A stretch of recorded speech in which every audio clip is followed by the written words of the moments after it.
মোৰ সহকৰ্মী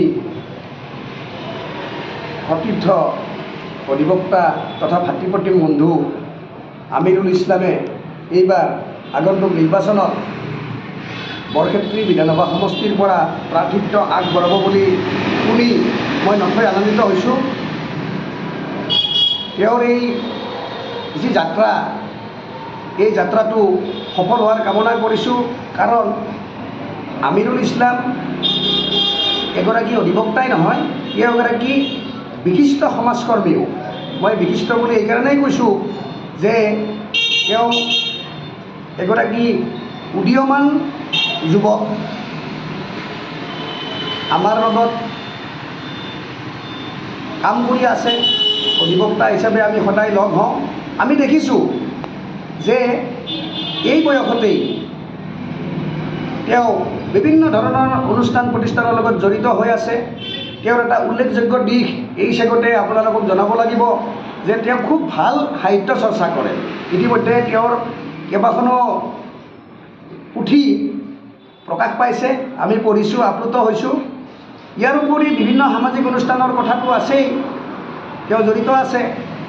দীৰ্ঘদিনৰ পৰা তেওঁ বৰক্ষেত্ৰীৰ যিখিনি সাধাৰণ মানুহ, যিখিনি দুখীয়া মানুহ, সেই মানুহখিনিৰ বিপদে আপদে সদায় আমিৰুল ইছলাম কিন্তু কাষত থিয় হোৱা মই দেখিছোঁ। বিভিন্ন দুৰ্যোগৰ সময়ত তেওঁ আমিৰুল আছে ওচৰত। বেমাৰ আজাৰৰ ক্ষেত্ৰতে হওক বা অন্যান্য কিবা বিপদ বিঘিনি হ'লে আমিৰুল কিন্তু শুনিলেই আমিৰ গৈ উপস্থিত হয়, মানুহখিনিক সহায় কৰে। এইটোক মই আমিৰুল ইছলামক ধন্যবাদ জ্ঞাপন কৰিছোঁ। দ্বিতীয়টো কথা, অকল বৰক্ষেত্ৰী সমষ্টি বুলিয়ে নহয়, যে সমগ্ৰ নলবাৰী জিলাখনত তেওঁৰ এটা প্ৰভাৱ আছে।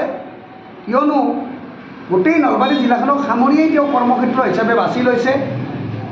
আৰ্তজনক সহায় কৰিছে, দুৰ্গতজনৰ কাষত থিয় হৈছে, দুখীয়া ছাত্ৰ ছাত্ৰীক সাধ্য অনুযায়ী আৰ্থিক সাহাৰ্য কৰাও মই জানো।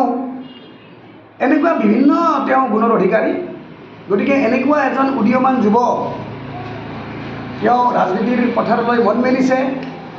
মই এইকাৰণেই ভাল পাইছোঁ যে আপোনালোকেও জানে যে আজি আমাৰ ৰাজনৈতিক অৱস্থাটো কি পৰিমাণে চলিছে, কি ধৰণে কি গতিত চলি আছে আটাইয়ে জানে।